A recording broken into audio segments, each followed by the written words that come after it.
तम् उवाच ऋषिकेश प्रसन्नीव भारत सैन्योर्व्योर्मध्ये विषीदन्तमिदं वचः तम् उवाच ऋषिकेश प्रहसना एव भारत सैन्योर्व्योर्मध्ये विषीदन्तमिदं वचः तम् उवाच ऋषिकेशः प्रसन्नीव भारत सैन्योर्व्योर्मध्ये विषीदन्तमिदं वचः हम तात्पर्य पढ़ते हैं, लिखते हैं। हे भरतवंशी, उस समय दोनों सेनाओं के मध्य शोकमग्न अर्जुन से श्री कृष्ण ने मानो हंसते हुए ये शब्द कहे। तात्पर्य, दोनों घनिष्ठ मित्रों अर्थात ऋषिकेश तथा गुणाकेश के मध्य चर्चा चल रही थी।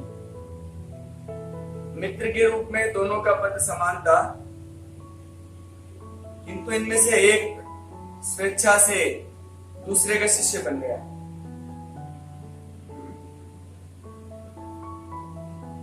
कृष्ण हंस रहे थे क्योंकि उनका मित्र अब उनका शिष्य बन गया था।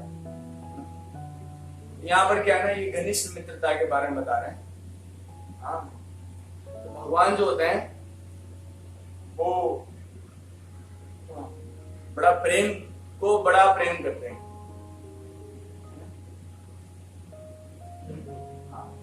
प्रेम को बड़ा प्रेम करते हैं भगवान, प्रेम को पसंद करते हैं। तो यहाँ पर ये बता रहे हैं कि जो भगवान घनिष्ठ मित्र हैं, अर्जुन और कृष्ण, एक बार क्या हुआ था कि ये अग्निदेव,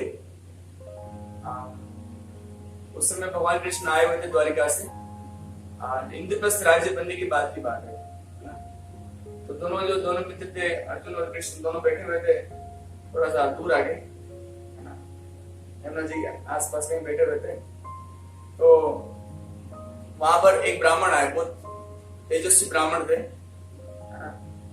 तो उन ब्राह्मण तो दोनों खड़े हो गए, एकदम विनम्र, एकदम पोलाइट, एकदम विनम्र होकर दोनों खड़े होकर बोलते हैं कि ब्राह्मणदेव, आप हम क्या क्या सेवा करें।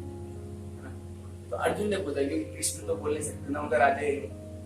तो अर्जुन ने पूछा, आपका क्या सेवा करें, आपको क्या मतलब क्या अर्पित करें। तो ब्राह्मण बोला, मैं बहुत खाने पीने वाला आदमी हूँ, है ना, मैं जो हूँ बहुत खाने पीने। बताइए आप, हमारा राज्य आपके लिए क्या छप्पन भोग, क्या पकवान आपके लिए। बोले, मैं भोजन नहीं करता हूँ, मैं उसको पसंद नहीं करता। बोले, आप क्या खाते हैं। बोले, मैं जंगल खाता हूँ, जंगल खा जाता हूँ। ये जो खांडव जो जंगल है, इसको मैं खाना चाहता हूँ। अच्छा, फिर उन्हें अपनी आइडेंटिटी दी कि मैं अग्निदेव हूँ, और जब भी मैं जंगल को खाना चाहता हूँ, इंद्र प्रॉब्लम करता है। जैसे भी जंगल में आग लगाने का, क्योंकि उनको क्या हुआ था, और ओवर ईटिंग हो गया था उनको। एक बार एक राजा थे, तो उनको बड़ा यज्ञ से बड़ा प्रेम था। राजा का नाम मुझे पता नहीं, राजा का नाम मुझे पता नहीं। तो वो क्या थे, हाँ, तो उनको क्या इतने ज्यादा यज्ञ प्रेमी थे राजा, कि जो ब्राह्मण होते थे वो लोग भी यज्ञ छोड़ के भाग जाते थे। इतने लंबे समय तक यज्ञ करते थे, ऐसा वर्णन है महाभारत में। बहुत लंबे समय तक ये यज्ञ करते थे। तो एक बार ना 12 साल तक यज्ञ किया, वो बड़ा परेशान। तो अग्निदेव को बड़े घी लगातार कंटिन्यूसली अग्नि में जा रहा, तो अग्नि को अपच हो गया। अग्नि को क्या हो गया, अपच हो गया। अब बोले यार मेरे प्रॉब्लम हो गई, मेडिसिन काम नहीं कर रही। अब अग्नि को, तो अग्नि, हमारे पेट में अग्नि है तो भोजन पचता है, और जो जो भोजन पचाते हैं उनको अपच हो जाए, क्या सोल्यूशन है? तो ब्रह्मा जी के पास गई, ऐसी ऐसी समस्या आप बताइए। तो बोले तुम्हें ना ये जो सबसे बड़ा वन है, वन को खा जाओ आप, खा जाओ मतलब इसको जला लो, इसको खा जाओगे तो तुम्हारा जो अपच है दूर हो जाएगा। अच्छा, तो गए, अग्निदेव खाने लगे। इसलिए बोलते हैं जंगल में जो आग लगती है ना, अग्निदेव का पेट मतलब उसके इंडाइजेशन को ठीक करने के लिए होती है। अग्नि जहां पर भी वन में आग लगती है, नाम लगती है, वो बड़ी बड़ी आग लग जाती है जंगलों में, है ना। पेड़ के उससे नहीं होता, वो अग्निदेव का होता है कार्यक्रम। तो इन्होंने कई बार प्रयास किया खांडव वन को जलाने के लिए, लेकिन वहां गया इंद्र का एक दोस्त रहता था, तक्षक। तक्षक सांप था, वो रहता था वहां पर उस वन में। तो जब भी वन को जलाने चाहते हैं इंद्रदेव, तो इंद्र बारिश कर देते, जब भी जलाने चाहते हैं इंद्र बारिश कर देते, इंद्र से बड़ी परेशानी। तो फिर गए ब्रह्मा जी के पास, ब्रह्मा जी देखिए क्या कर रहे हैं इंद्र। तो ब्रह्मा जी ने कहा देखो भाई, आप है ना कृष्ण और अर्जुन दोनों से हेल्प लो, वो तुम्हारी हेल्प कर देंगे, बहुत हेल्प करेंगे तुम्हारी। तो गए ये, है ना, और जाने के बाद में बोला कृष्ण मैं तो अग्निदेव हूँ, ब्राह्मण का वेश बताते हैं कि मैं अग्निदेव हूँ और मेरे को खाना, ये मेरे को पूरा जंगल जलाना है, तो हमें सहायता करो। तो अब उस समय क्या बोलते हैं कि कृष्ण, तो अर्जुन बोलते हैं देखो हमारे पास कोई अस्त्र शस्त्र नहीं है, हमारे पास बाहुबल है, और कृष्ण के पास भी कोई शस्त्र नहीं है। जैसे बोला उन्होंने, इनके पास भी कोई ऐसे विचार नहीं होते, हम लोग क्या, अगर इंद्र आ जाएगा पूरी सेना को लेकर तो क्या करेंगे। तो अग्निदेव ने कृष्ण को वो एक घोटा, मतलब उसका नाम था कौमुदी गदा दी, और एक चक्र, सुदर्शन चक्र, वो उन्होंने दिया, यस अग्निदेव ने। और अर्जुन को दिए थे वो व्रत दिया था, और वो भी दिया था, क्या बोलते हैं, गांडीव धनुष। तो गांडीव धनुष को भी अग्निदेव ने प्रदान किया था, शिव जी का, पर अग्निदेव ने दिया था उनको। और घमासान भयंकर युद्ध हुआ, इंद्र पूरे सेना के साथ आ गया, जबरदस्त लड़ाई हो रही, और भगवान कृष्ण समझते कि पड़ले की तरह टूट पड़े इंद्र पे, पड़ले हो जाएगा ऐसे करके, पूरी भयंकर बारिश। तो अर्जुन ने अपने तीरों से ऐसा अरेंजमेंट कर दिया कि बारिश की एक बूंद भी उस वन के ऊपर नहीं गिर पड़ी। क्या अर्जुन का फुर्ती होगा भगवान, कितनी फुर्ती से उन्होंने बाण चलाए होंगे कि बारिश की एक बूंद भी उस वन के ऊपर नहीं गिरी। और फिर भी इंद्र नहीं मान रहा है, सबको बुला रहा है, इसको नष्ट कर दो वन को। तब फिर आकाशवाणी हुई, भैया इंद्र, ये दोनों नरनारायण ऋषि हैं, इनकी क्यों लग रहा है ना, ये नरनारायण ऋषि हैं, भगवान है और उनका मित्र है। तब जब इंद्र को पता लगा तो वापस अपनी पार्टी को लेकर वापस चले गए, और इन्होंने लगभग 15 दिन तक अग्निदेव ने खूब भोजन किया, है ना, जंगल के जो थे प्राणी और जो जंगल के जो पेड़ वगैरह थे सबको अच्छे भोजन किया। और उसके बाद में फिर इंद्र आए थे, इंद्र भी खुश थे कि, तो इंद्र ने बोला था कि क्या चाहिए तुमको, तो उन्होंने कहा मुझे कुछ नहीं चाहिए, मैं चाहता हूँ कि अर्जुन के साथ मेरी जो मित्रता है ना वो और गाढ़ी हो जाए, और प्रगाढ़ हो जाए।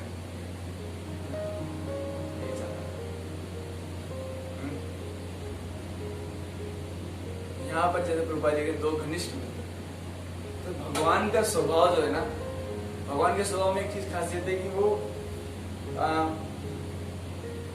प्रेम को और अधिक प्रगाढ़ करना चाहते हैं। इस संसार में वैसे तो सभी चाहते हैं ऐसा, लेकिन हो नहीं पाता क्योंकि लोग प्रेम नहीं करते, स्वार्थ का रिश्ता नहीं पाते हैं, है ना। लेकिन भगवान से जो संबंध है जीवात्मा का, वो प्रेम का है। तो अगर कोई उनको प्रेम करना चाहता है तो भगवान भी उससे और अधिक प्रेम करना चाहते हैं, और अधिक प्रेम करना चाहते हैं। इससे बोलते हैं भगवान प्रेम के भूखे। इसलिए जब वो पूतना आई कि मैं आपको दूध पिलाना चाहते, तो भगवान वो प्रेम से जीत जाते हैं। तुमने तो प्रेम देख लेना भाई, तू पिलाने दी, तेरी इतनी सी इच्छा है कि तू पिलाना चाहती, दूध पिलाना चाहती, भले उसमें विष लगी, तो वो भगवान देखते नहीं हो। भगवान की इतने सबसे खास बात है, भगवान दोष कभी नहीं देखते, इसलिए भगवान ने गुरु को भेजा है दोष देखने के लिए ना। गुरु दोष देखते हैं शिष्य में, उसको ठीक करते हैं। तो भगवान जो है ऐसे चाहते हैं, मित्रता को और गाढ़ा करना चाहते हैं। तो ऋषिकेश और गुड़ाकेश ये दोनों, हाँ। अब कृष्ण हंस रहे हैं, तो हंसने के एक भक्त ने कहा कि जो हंसते हैं उनके तीन कारण बताए हैं, है ना। कि कृष्ण हंसे क्यों, है ना। अरे इतना सीरियस मैटर हो रहा है, दोस्त इतना प्रॉब्लम है, हंस रहे, आंसू हालत खराब है, बाप आके उसको धनुष से साइड में रख दिया और ये हंस रहे। तो कृष्ण क्यों हंस रहे हैं, इसके ऊपर एक आचार्य बताते हैं। स्टार्टिंग में अर्जुन ने बोला था कि मैं अभी ना भयंकर युद्ध करना चाहता हूँ, मुझे ले चलो कृष्णा, आर पार का युद्ध है, खत्म कर देंगे सब। और फिर जब ऐसा अर्जुन ने कहा और अभी इसे युद्ध, इसे धनुष भी नहीं उठाया जा रहा, तो ये देख के भगवान हंस रहे। एक कारण तो ये बताया कि भगवान क्यों हंसे। दूसरा कारण बताते हैं हंसने का कि हाँ, ये बड़ा आश्चर्यजनक बात है। भगवान ने 7 श्लोक, अर्जुन ने 7 श्लोक में कृष्ण को कहा कि कृष्णा अब मैं आपका शिष्य हूं, जो तुम कहोगे वही करूंगा, है ना। जो तुम कहोगे वही, मतलब मेरी इच्छा कोई मतलब नहीं है, तुम्हारी जो है इच्छा वो बताओ। और इस श्लोक में 9वें श्लोक में अर्जुन ने कहा कि मैं अब युद्ध नहीं, मैं 8वें कहा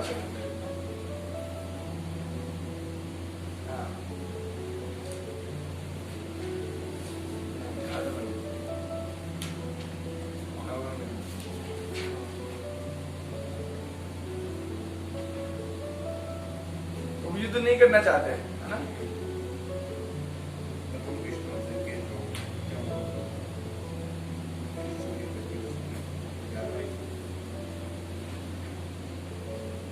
हाँ, ये बताया ना, संजय बोल रहे हैं 9वें श्लोक में, इस प्रकार से कहा है गोविंद मैं युद्ध नहीं करूंगा। क्या कहा उन्होंने, तो अब कृष्ण हंस रहे हैं यार, एक तरफ तो सरेंडर कर रहे हैं और एक तरफ से आदेश दे रहे हैं। अर्जुन एक तरफ से तो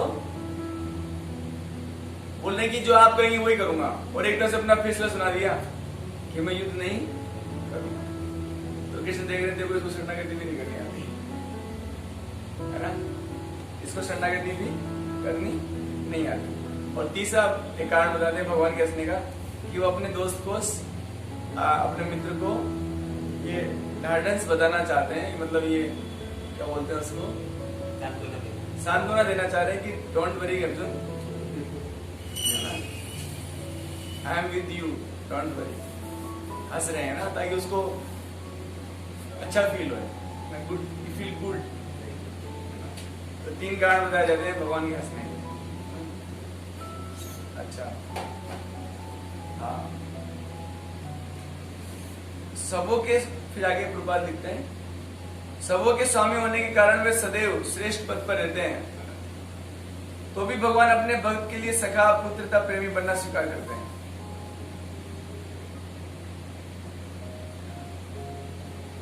भगवान जो है वो क्या है, सबके स्वामी है।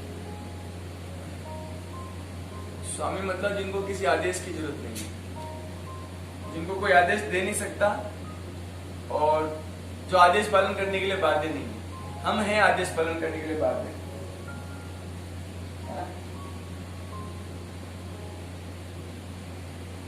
सतो तमो रजो, है ना, सतोगुण, तमोगुण, रजोगुण, ये क्या करते हैं, हमें आदेश देते रहते हैं।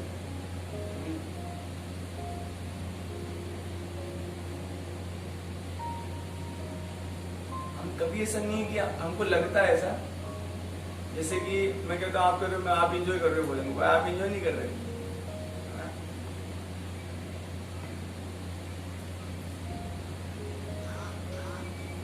म्यूट ऑल करना है, कैसे होगा, म्यूट ऑल, म्यूट ऑल,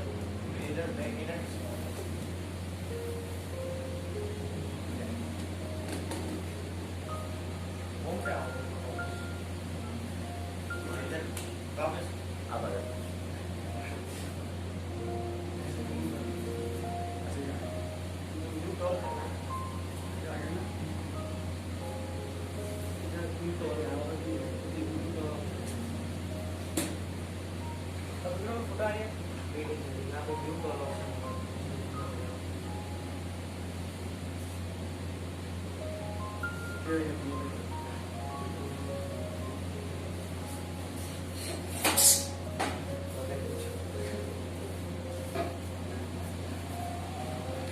तो हम लोग को लगता है कि हम मालिक हैं सब तरफ, लेकिन हम मालिक नहीं, हम दास हैं हर तरफ। या तो माया के दास या कृष्ण के दास। जीवात्मा कभी भी मालिक नहीं बन सकती। अगर इसको समझ ले तो दुख खत्म हो जाएगा। जीवात्मा जो है वो कभी भी मालिक नहीं बन सकता, लेकिन सभी के अंदर मालिक बनने की भावना है, इसीलिए दुख है। अगर सभी लोग ये बात समझ लें कि मालिक बनने से और प्रभु बनने से और भोक्ता बनने से मुझे सुख नहीं मिलेगा, तो वो इतना सुखी रहेगा। बस इतना सोच ले कि मैं इसमें सुखी नहीं, किसी और में सुखी मेरा, है ना। तो वो सेवा करने में, दास बनने में, इन सब में अपने सुख को ढूंढेगा।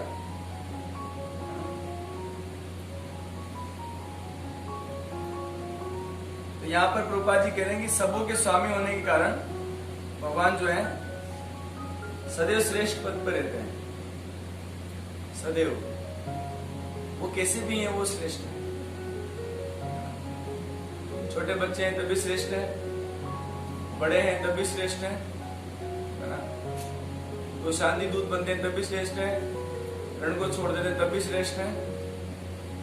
वो चाहे जय या वो पशु योनि में आ जाए तब भी श्रेष्ठ है।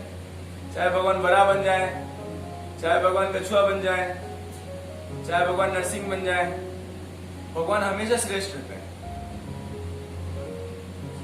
भगवान श्रेष्ठ रहकर भी, है ना, तो भी भगवान अपने भक्त के लिए सगा पुत्र और प्रेमी बन जाते हैं। क्योंकि भगवान के अंदर एक स्वभाव है प्रेम का। भगवान के अंदर क्या स्वभाव है? प्रेम का स्वभाव है।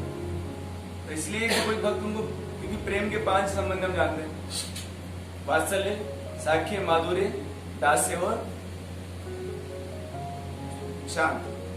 5 ही संबंध है जिसमें कोई व्यक्ति किसी को भी प्रेम करता है। इवन हमारे समाज में भी, हमारे जीवन में भी 5 ही संबंध है ना, जो प्रेम के संबंध होते हैं। तो भगवान बहुत बहुत इच्छा करके इन संबंधों को चाहते हैं कि कोई मुझसे संबंध बनाए, बहुत। इसलिए भगवान जो है ना, कई बार कहते हैं कि स्पेशली जो 4 जो है ऊपर के 4, हमारे गौड़ी वैष्णव संप्रदाय का उद्देश्य भी है कि इन 5 में, 4 में से कोई एक मुख्य 4, शांत रस के लिए बात होती है तो 4 मुख्य कौन कौन से?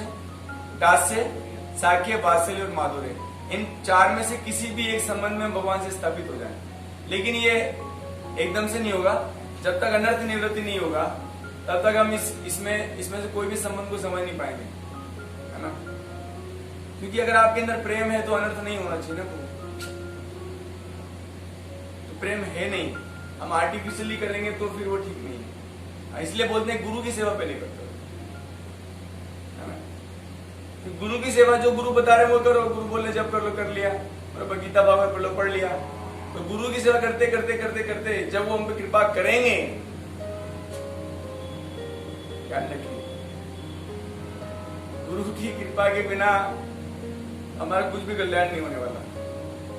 चाहे हम कितना ही भागवत पढ़ लें, गीता पढ़ लें, चाहे 108 माला कर लें या 500 करोड़ माला कर लें, कुछ नहीं होगा। और गुरु ने कृपा दृष्टि आप पर रख ली, उसी दिन आपका कल्याण शुरू हो जाएगा। उसी दिन हमारे अंदर ये सब समझ में आने लगेगा। आपको समझ में आने लगेगा। सबसे पहले तो आप अपने भजन के प्रति सीरियस हो जाओगे। गुरु कृपा की स्टार्टिंग में ऐसा होता है, आप ये समझ में आ जाएगा कि आप बुरी तरह से फंसे हो इस संसार में।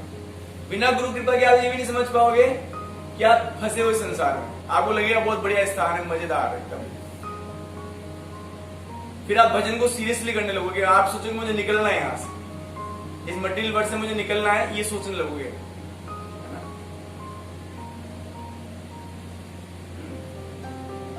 तो गुरु के ऊपर हम चर्चा कर चुके हैं डिटेल में। गुरु कौन होते हैं? जिनके भी कोई गुरु होते हैं, ऐसे दुनिया में कोई बोलते हैं भूमि फाड़ गुरु निकलते हैं आपके, बस तुम्हारे कौन है गुरु? कौन गुरु नहीं, मैं ही गुरु हूं, मैं अवतार हूं, है ना? तुम्हारे उसको कोई गुरु नहीं है। तो गुरु परंपरा होना चाहिए, है ना? क्योंकि ये जो भक्ति का ज्ञान है ना, वो दिया गया आपको। भाई जैसे मैं कई बार उदाहरण ले चुके हम लोग कि अगर 10 जने बंधे हुए हैं तो एक जना अगर हाथ खुला हुआ है तो आपके एक जने को खोल दे, तो उन्होंने उनका हाथ खोला, फिर वो उनका हाथ खोलेंगे, फिर वो उनका हाथ खोलेंगे। दैट इज गुरु परंपरा। तो जब तक गुरु कृपा नहीं करते, गुरु प्रसन्न नहीं होते, तो जब तक क्या होगा ना, शिष्य का प्रगति होता नहीं है। यस्य प्रसादात भगवत प्रसादो यस्य प्रसादात न गति कुतोपि। गति मतलब प्रगति। प्रगति नहीं हो सकता हमारा। इसको जितना जल्दी समझ जाओगे उतना अच्छा है हमारे लिए। हमारा भक्ति भजन थोड़े दिन का है। भजन साधन आश्रय लिया जय बजे तार कृष्ण नहीं तुझे और सब मर्या कारण। ये कोई 1-2 दिन की भक्ति थोड़ी ना है, या 1-2 साल की थोड़ी, कई जन्मों तक करना है हमको भक्ति यार। कई जन्मों तक हमको भक्ति को कंटिन्यू करना है। इसलिए उस समय आपको गुरु की आवश्यकता है कि गुरु वो है जिसपे कृपा की गई। हमने जाना 3 तरह गुरु होते हैं, नित्य सिद्ध, कृपा सिद्ध और साधना सिद्ध। तो नित्य सिद्ध तो भगवान के धाम से आते हैं, और कृपा सिद्ध और, है ना, वो लोग होते हैं जो यहाँ पर अपने गुरु को प्रसन्न करते हैं, तो उन पे कृपा हो जाती है, तो वो भक्ति भजन को स्ट्रॉन्ग करते हैं और सिद्ध हो जाते हैं। जब वो सिद्ध हो जाते हैं तो वो भगवान से अपना संबंध समझ लेते हैं कि भगवान से मेरा वात्सल्य का संबंध है, या माधुर्य का है, या जो भी मेरा संबंध है भगवान से, तो वो संतुष्ट रहते हैं, आत्म संतुष्ट होने लग जाते हैं। फिर भी कोई शिष्य आगे उनकी सेवा करने लगता है जबरदस्ती, तो बोले अच्छा बच्चा है, भगवान इस पर भी कृपा करना आप। ऐसा बोलते हैं, बस ऐसा मन में मान ले, उसी दिन से तो काम चालू हो जाएगा। हमारा भक्ति चल भी उसी कारण रहा है ना। ज्यादा दिन तक भक्ति नहीं कर पाएंगे गुरु कृपा नहीं। तो इस तरह से क्या है, भगवान अपने भक्त के साथ स्वीकार करते हैं, प्रेमी बनना, सखा बनना। किंतु जब उन्हें गुरु रूप में अंगीकार किया गया तो उन्होंने तुरंत गुरु की भूमिका निभा के लिए शिष्य से गुरु की बातें गंभीरता पूर्वक बातें की, जैसा कि अपेक्षित है। तो भगवान के कैरेक्टर में एक चीज बहुत खास है, बहुत खास चीज है भगवान के अंदर एक, कि भगवान अगर पुत्र बनते हैं तो आदर्श पुत्र बनते हैं भगवान राम। उनके सब पुत्र कोई नहीं। भगवान पति बनते हैं तो आदर्श पति बनते हैं। भगवान लवर बनते हैं तो आदर्श लवर बनते हैं। No sex life in the love is no meaning, है ना। जब भगवान ने जब गोपियों से प्रेम किया था माधुर्य भाव में, there is no sex life. The ideal lover. Love means love. Love means not sex is not love, है ना। हाँ, तो वो तो अगर पुत्र प्राप्ति के लिए तो वो है ना, एक साधन है। उसके अलावा पुत्र प्राप्ति के अलावा भोग है, वो कुछ नहीं है। फिर आगे बताते हैं, तो भगवान जब मित्र बनते हैं, आइडियल मित्र बनते हैं। सुदामा जी का चरित्र देख लीजिए। और भगवान जब गुरु बनते हैं तो आदर्श गुरु बनते हैं। अभी तक अर्जुन ने कहा मैं फ्रेंड, तो फ्रेंड की तरह बातें कर रहे हैं, और अब जब गुरु बनेंगे भगवान तो इतनी गंभीर बातें कर रहे हैं कि जो चर्चा अर्जुन से की कृष्ण है वो अभी तक हम पढ़ते आ रहे हैं। आदर्श गुरु, हर प्रश्न का उत्तर दिया अर्जुन के। ऐसा प्रतीत होता है कि गुरु तथा शिष्य की वार्ता दोनों सेनाओं के मध्य हुई, जिससे सारे लोग लाभान्वित हुए, है ना। अब कोई पूछे भाई सेना के बीच में क्यों, तो यहाँ बताया जा रहा है कि जो वार्ता हुई ना, जो डिस्कशन हुआ, उसको सभी लोग सुन पाए। बड़ा आश्चर्यजनक बात। 64 करोड़ लोग थे, 64 करोड़ लोग तो मरे थे। तो बिग असेंबली, भगवान भी मतलब लेक्चर देने का जो स्थान ढूंढते हैं, तो बड़ा असेंबली ढूंढते हैं भगवान। कि भैया मैं अगर कोई स्टेडियम अगर बुक करूंगा लेक्चर देने के लिए, है कि नहीं, तो छोटा पड़ेगा। तो मैं क्या करूं कि सारे लोग इसको सुन सके, इस दिव्य ज्ञान को। तो भगवान ने महाभारत का युद्ध अरेंज किया था, मतलब भगवान के एक काम से बहुत सारे काम बन जाते हैं। मतलब एक तीर से 2 शिकार, तो भगवान के एक तीर से 10 शिकार, 1000 शिकार, है ना। भगवान का हर काम में बहुत सारे कार्य सिद्ध हो जाते हैं, इसीलिए तो भगवान, तो सारे लोग लाभान्वित हुए उससे। अतः भगवत गीता का संवाद किसी एक व्यक्ति, समाज या जाति के लिए नहीं था।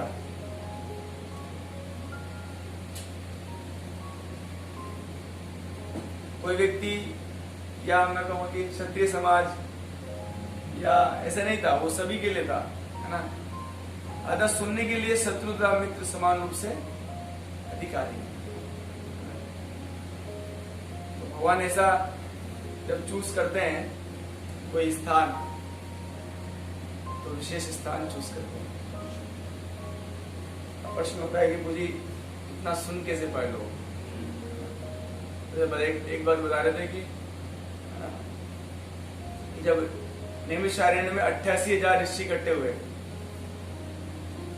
और सूत गोस्वामी जी ने कथा करी नैमिषारण्य के ऋषियों को, तो वहां पर कोई माइक स्टैंड नहीं था, कोई लाउड स्पीकर भी नहीं था, तो भी 88,000 ऋषि सुन कैसे पाए, है ना। तो आंसर बताया, दैट इज गॉड्स अरेंजमेंट। भगवान सुनाना चाहेंगे तो आप तभी सुन पाओगे, फिर तो आप सुन नहीं सकते। तो भगवान की वाणी है, या भगवान अपने आप को लाखों करोड़ रूप में विस्तारित कर सकते हैं परमात्मा रूप में हर एक हृदय में। तो भगवान के लिए छोटा से छोटा स्पीकर सबके कान के पास लगाना कौन सी बड़ी बात नहीं। भगवान के लिए मुश्किल काम है, कोई मुश्किल काम नहीं भगवान के लिए। इसलिए तो भगवान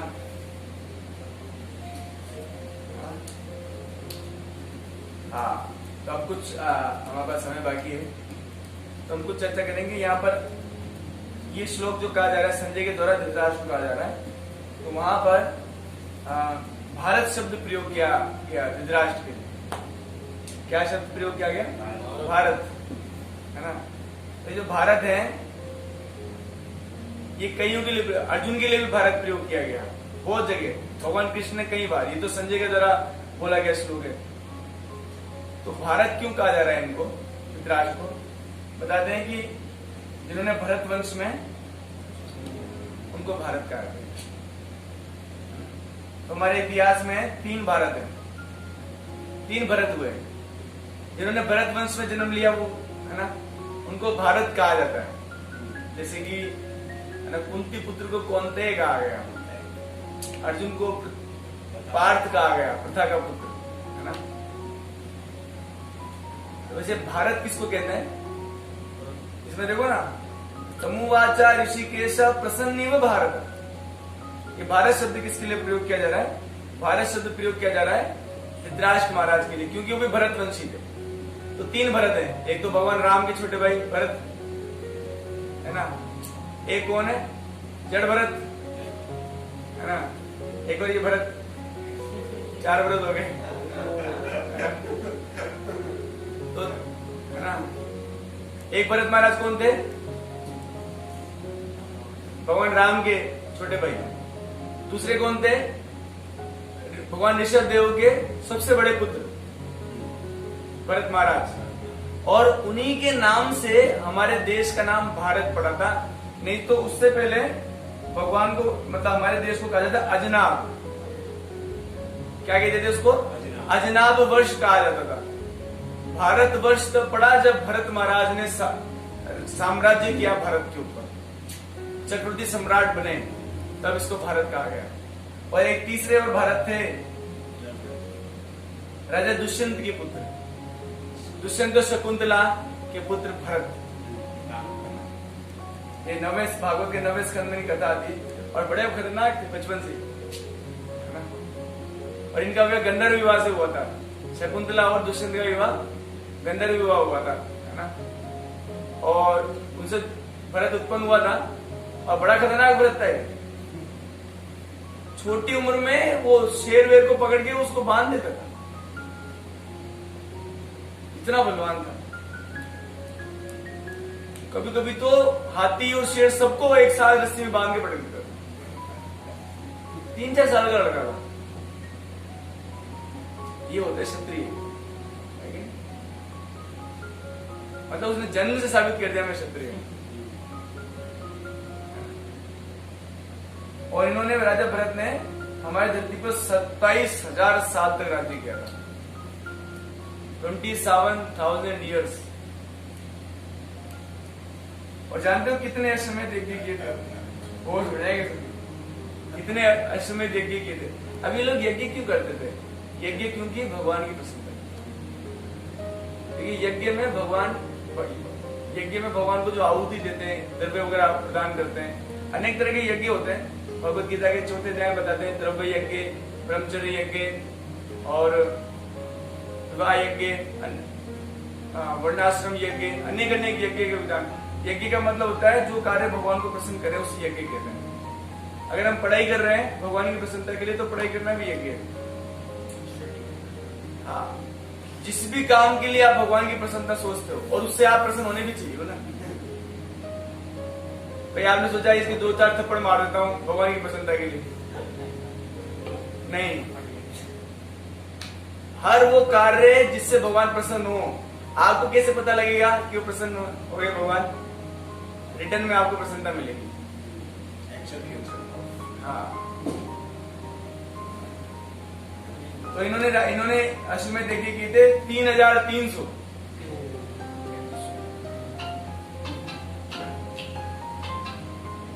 3,300 अश्वमेध यज्ञ किए थे इन्होंने। डिवाइड करो 27,000 से। एक साल में कितने यज्ञ किए?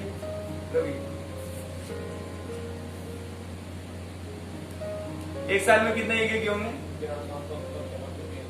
लगाओ ना, 27,000 बटे 3,000, 9 यज्ञ लगभग ना। 9 यज्ञ लगभग इन्होंने किए थे अपने एक साल में। यानी कि हर 1.5-2 महीने में बाद एक। क्यों ब्रो?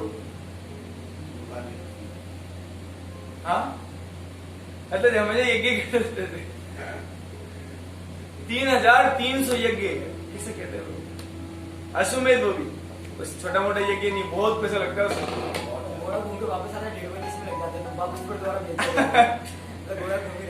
चक्रवर्ती सम्राट भरत, राजा दुष्यंत और शकुंतला के, इसलिए भरत वंश में जो लोग उत्पन्न हुए उनको भारत कहा जाता है। अब यहाँ पर है ना, भगवान को ऋषिकेश कहा गया। अब ऋषिकेश का एक बहुत अलग अर्थ है मैं बड़ा चर्चा करना चाहूंगा कि भक्त ने लिखा तो मेरे को बड़ा अच्छा हो रहा है, बोलने की इच्छा हो रही है।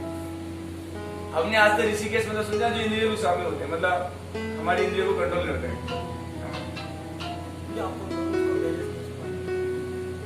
है ना, जो इंद्रियों के स्वामी होते हैं। नरेंद्र प्रभु ने करते हैं। तो इंद्रियों के स्वामी यानी कि जैसे गोस्वामी है ना, लोग सरनेम लगाते हैं लेकिन गोस्वामी ये गोदास है।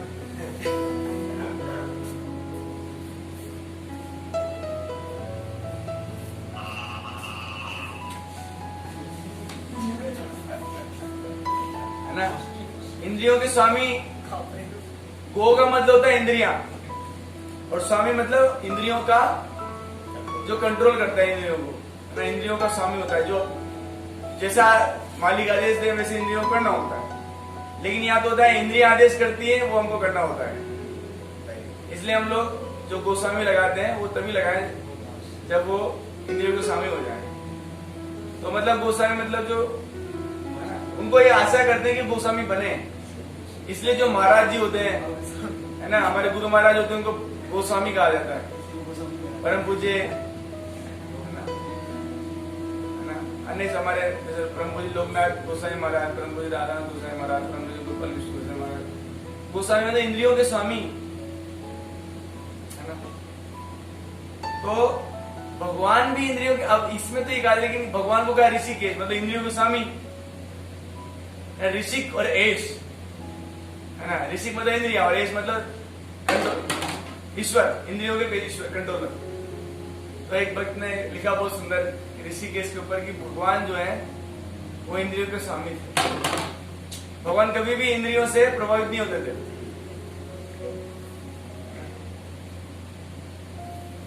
तो जैसे एक भक्त ने कहा, एक बार जब राजसूय यज्ञ चल रहा था, उस राजसूय यज्ञ में सारे बड़े बड़े राजा आए हुए थे, बड़े महर्षि लोग आए थे, लेकिन भगवान कृष्ण की अग्र पूजा की गई। तो शिशुपाल, 2-4 उचक के लोग थे, इकट्ठे खड़े हो गए। उनके भोगने से कोई सभा भंग नहीं हुई, है ना। भीम खड़े हो गए थे, इसको मसल देता हूं मैं, लेकिन भीष्म ने कहा कि ये तुमसे नहीं मरेगा, ये इसके जन्म से। वो कहता है कि जो इसके शिशुपाल के 4 हाथ थे और 3 आंखें थी, अजीब दिखता था। तो उसके जन्म के समय भविष्यवाणी शिशुपाल के कि जिसको देख के इसके 2 हाथ गिर जाए, आंख गायब हो जाए, वो इसको वध करेगा। तो सब लोग के सामने वो, लेकिन भगवान कृष्ण के सामने जब ये बच्चा आया था, तब इनकी मां ने उनको बोला था कि कृष्णा इनको मारना मत। तो भगवान ने कहा था कि मैं 100 अपराध माफ कर दूंगा। तो बदमाश लोग हैं। तो शिशुपाल ने बोला, आपने इनको कैसे अग्नि पूजा के स्थान दे दिया? बोले, सबसे पवित्र व्यक्ति संसार में यही है, इसलिए दिया मैंने। बोले, क्या पवित्र है? ये तो बचपन देखो इसका, इतनी गर्लफ्रेंड थी इसकी, इतनी कन्याओं से इसका संबंध था, कैसा पवित्र व्यक्ति है ये? कान बंद कर दो बच्चे, अच्छी बात है। बोले, नहीं, ये ब्रह्मचारी है कृष्ण। भीष्म पितामह ने क्या बोला? कृष्ण ब्रह्मचारी है। सब लोग साइलेंट हो गया पूरा माहौल। कैसे ब्रह्मचारी कहते हैं आप इसको? क्योंकि इतनी स्त्रियों के बीच में रहकर भी, इतने नवयुवकों के बीच में रहकर भी इस कृष्ण के हृदय में कभी काम भावना आई ही नहीं। अरे कृष्ण के हृदय में किसी भी गोपिका के प्रति कभी कोई काम भावना नहीं आई। इसीलिए ये इंद्रियों के स्वामी ऋषिकेश है।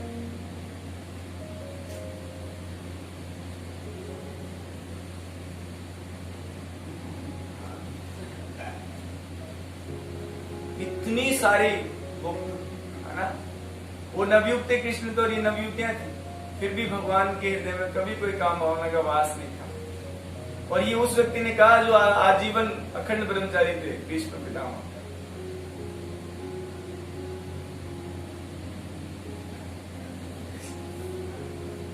जो कृष्ण है वो ब्रह्मचारी है और ऋषिकेश है ना।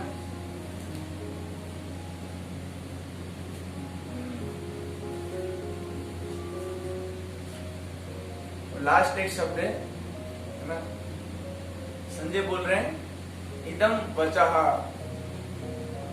लास्ट लाइन शब्द क्या है इसके? इदम वचः। इदम वचः मतलब कृष्ण ने ये शब्द कहे। तो जितनी भी कई बार पूछते प्रभु जी कृष्ण जो का वो एजिटी से वेद व्यास लिखा गया है, कुछ चेंज वेंज किया हो, करेक्शन, ये शब्द उसको बताता है इदम वचा। जैसा कृष्ण बोल रहे हैं वो ही रिपीट कर रहे हैं संजय, अपने मन मस्तिष्क से कुछ भी ऐड नहीं कर रहे हैं उसको, एज इट इज बोला है संजय। क्योंकि संजय समझ लेते कि कृष्ण के शब्द बहुत महत्वपूर्ण है, कि मुझे इसमें कुछ भी एडिटिंग नहीं करना चाहिए, इसलिए उन्होंने कहा इदम वचा। जो कृष्ण वचन कह रहे हैं वही मैं रिपीट कर रहा हूं, कुछ भी अपना मिलावट नहीं कर रहा हूं। तो इस तरह से ये सुंदर श्लोक है।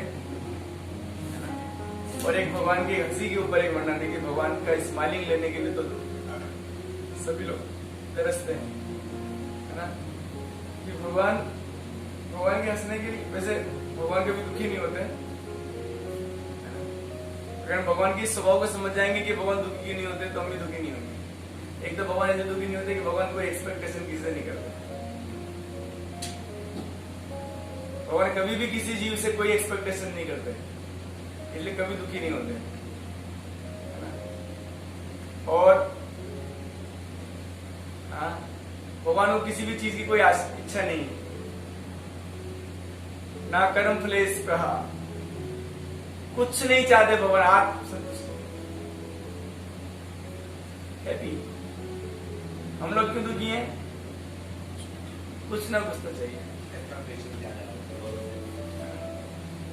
इसलिए कहा गया ब्रह्मभूत प्रसन्न आत्मा न शोचती न कांक्षती। प्रसन्न आत्मा है और हम लोग क्या है? दुखी आत्मा है। क्यों? क्योंकि सर्व सोचती सर्व आकांक्षती, बहुत कुछ चाहिए हम लोग को, एक्सपेक्टेशन बहुत है ना प्रभु। तो अगर हम भक्ति करते रहेंगे अच्छे से गुरु के संरक्षण में रहेंगे, साधना भक्ति का अभ्यास करेंगे, तो उसके अभ्यास से हमारा अनर्थ नाश हो जाएगा।